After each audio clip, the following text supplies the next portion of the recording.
For 12 years, American Jake Adelstein worked the crime beat for one of Japan's most prestigious newspapers, the Yomiuri Shimbun.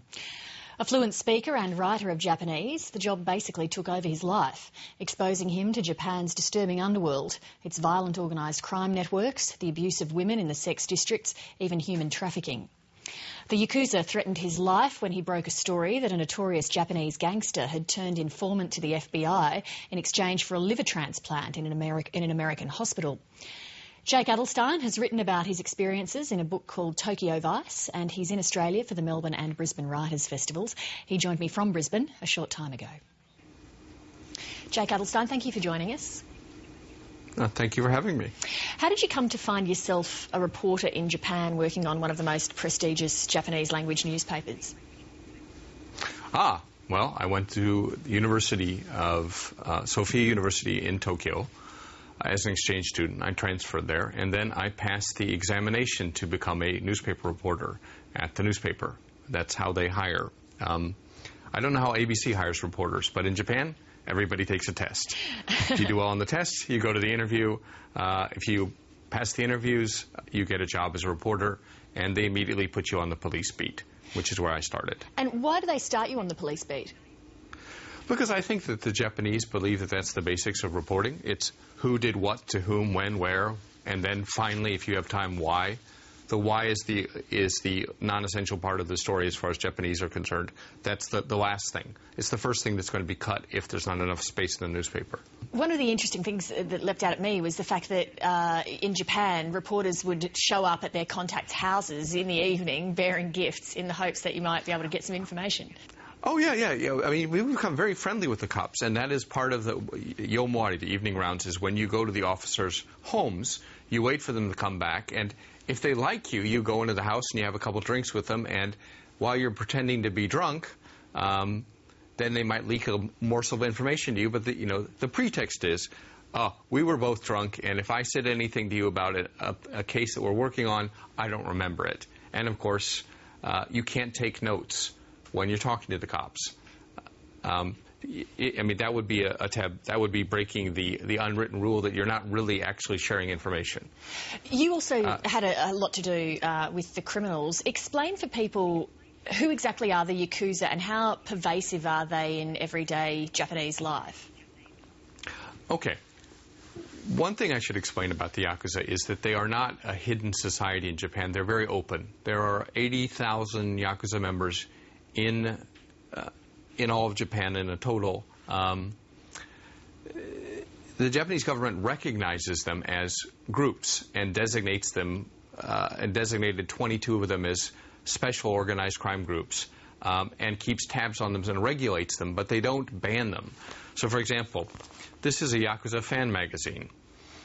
It comes out every month. There are about 5 different ones of them, and on the cover is the head of Japan's largest organized crime group.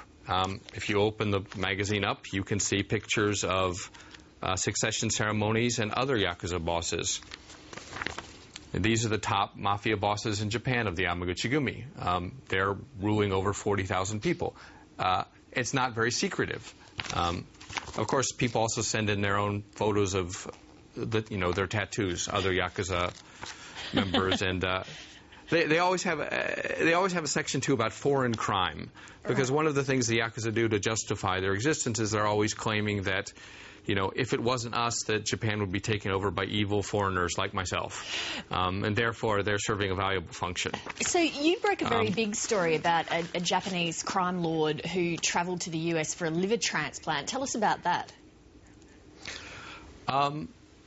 Goro Tadamasa, who was kicked out of the Yakuza in 2009, or actually was it 2008? Time goes by so quickly. He was one of the most powerful mob bosses in Japan, and he made a deal with the FBI in which he gave up the names of members of his organization and the financial institutions they were using in the United States to launder money in exchange for a visa to get entrance into UCLA, where he got a liver transplant, as did 3 other Yakuza, under very mysterious circumstances because they were all at the bottom of the list. And suddenly, after a few huge cash donations to University of California, Los Angeles, they suddenly got themselves new livers. How did the Yakuza react to you digging around on that matter? This one boss put a contract out on me, and actually we still really hate each other. Even though he's become a Buddhist priest, he published his memoirs this year, in which, if you understand the Yakuza, he has 2 lines which were basically along the lines of, you know, if you see this reporter and you want to take him out, I would be very happy. So it's not a very cordial relationship. In the long run, if you read the book, it goes into greater detail. It sort of became a question: is who could I play off in his organization that would rather see him out and exposed than me dead? So, you know, there's a certain amount of Yakuza politics involved there. And do you feel comfortable? Oh, sorry, you go on. One thing that's interesting about this that relates to Australia is that Goto made this deal with the FBI, and he promised to give them all the names of the Yakuza members, which the FBI wanted because Japan's police agencies will not share that information with the United States or Australia because of concerns about privacy for Japan's indigenous mafia members.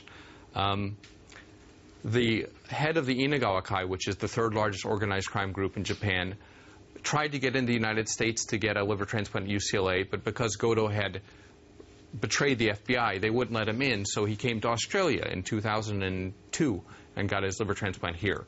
Australia used to be one of the top spots for Yakuza bosses to get their liver transplants. I don't know if they're doing it here anymore. Are there many links that you know of between Japanese organised crime and Australia? Just in property and real estate. I mean, they like the Gold Coast. They like to buy property here. Australia is one of the countries where Yakuza seem to have an easy time getting in and out of. And in that sense, you know, it's kind of a vacation paradise for them. And you mentioned, let me ask you, and you do explain it in the book, why is there such a preponderance of liver transplants? Yakuza tend to be, especially in the younger days, drug users, especially methamphetamines. And in the old days after the Second World War, a lot of them were using dirty needles and got hepatitis C. Also, the tattoos, like you can see on the cover of this book and the back of this book, one of the things they tend to do is get these full-body tattoos which mark them as members of the Yakuza. And the tattoos themselves are carcinogenic, and they prevent your skin from sweating. So it puts another layer of stress on the liver. It's the #1 cause of death for Yakuza members is liver problems, and after that is being shot or stabbed to death. There was another link to Australia in your book, which was that you received a tip-off from actually an Australian woman who was working in Tokyo. You'd spent quite a bit of time nosing around in sex clubs for various investigations, and this woman gave you a tip-off that there was a lot of human trafficking going on. Tell us a little bit about what you learnt there. I met this woman named Helena when I was working on the Lucy Blackman story. Lucy Blackman was a British stewardess who had disappeared in Tokyo and was probably killed by a Japanese man, though it's never been really proved in court. She called me and told me that she was working at a sex club, because Japan does have a very legal sex industry, and that a lot of the girls who were coming into the clubs were working under duress, that they had been brought into the country and their passports taken away, and that they were essentially slaves. And at first I actually didn't take her very seriously, because, you know, all I knew about Japan was that there were lots of Japanese women working in the sex industry legally, because it's good money. With good benefits. Whether you approve of the sex industry or not, that's how it is in Japan. I was kind of shocked to realize that there was such a huge human trafficking industry in Japan at the time, and she was very helpful in giving me information and names and numbers to write stories about it in the paper. And the Yomiuri actually launched kind of a campaign, and the results of our campaign were that Japan was put on the United States watch list of countries that weren't really dealing with human trafficking problems. And that embarrassed the Japanese enough that they actually put laws on the books which greatly reduced the number of foreign women trafficked into Japan. You've done some work since finishing up your reporting career around human trafficking, is that right? Yeah.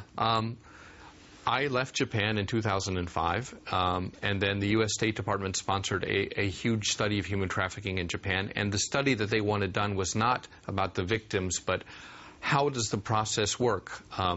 Who runs the organizations? What politicians are paid off? Where are the girls brought in? It was a very intensive project. It took over a year to do. And after finishing up that project and turning in my data, I went to work for the Polaris Project Japan, which is a group that helps trafficking victims. And we also work with the police when we get legitimate tips. This year we got a very good tip about a group of pedophiles who were making child pornography and distributing it and selling it. And we took it to the police and worked with them so that the police could actually make an arrest. Japan, unfortunately, is one of the few countries in the world where it's legal to possess child pornography. You can't sell it or make it, but it's okay to own it, which makes it very hard for the police to actually investigate cases involving child pornography because they can't get a warrant to seize evidence if the person is just using it for their own personal viewing pleasure, if you can say such a thing. Is that something that the group you've been involved with has been lobbying to change, and are authorities receptive to changing those sorts of laws? The authorities aren't receptive to changing it. It's a huge money. There's huge money to be made in sort of neo-child pornography. We lobbied successfully for Amazon Japan to stop putting on their website child pornography for sale. That was successful. The current Japanese government has tabled all laws that would ban possession of child pornography as contraband. And I suppose if there's another political shift that maybe the laws will come back up again. You realised after you did this human trafficking investigation as a reporter that you were starting to burn out after 12 years on the crime beat. What was it that led you to that realisation?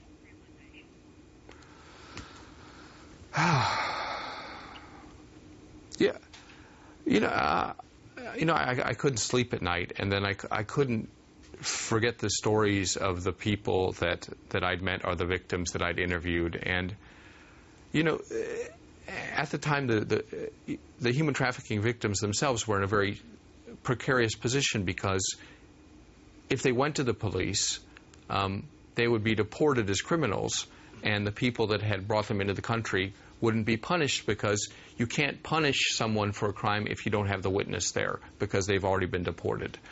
And sometimes, the only solution I could see was getting enough money to get them a ticket to get out of the country, and then going to the police and saying, would you raid this club? Would you close this place down? I had a very bizarre, surreal conversation with the head of the Azabu police station once. I had a tip about a place where women were being where the women were sex slaves, and he said, I can't bust this place unless I have testimony from someone that they're engaging in prostitution because that is illegal. Then we could arrest the owners for pimping out the women. Japan has very bizarre prostitution laws. It's a crime to be a prostitute or to do prostitution, but the prostitute or the customer can't be arrested. The only person who can be arrested is the pimp or the brothel owner. So what the chief of police said to me is, why don't you go to this place and have sex with one of the women and then sign a statement and then we can raid the place? That didn't seem like an acceptable solution to me. Jake Adelstein, there's many more questions I have for you and lots more I'd like to talk about, but unfortunately we're out of time on this occasion. Thank you very much for making the time to come and speak to us. Thank you for having me on.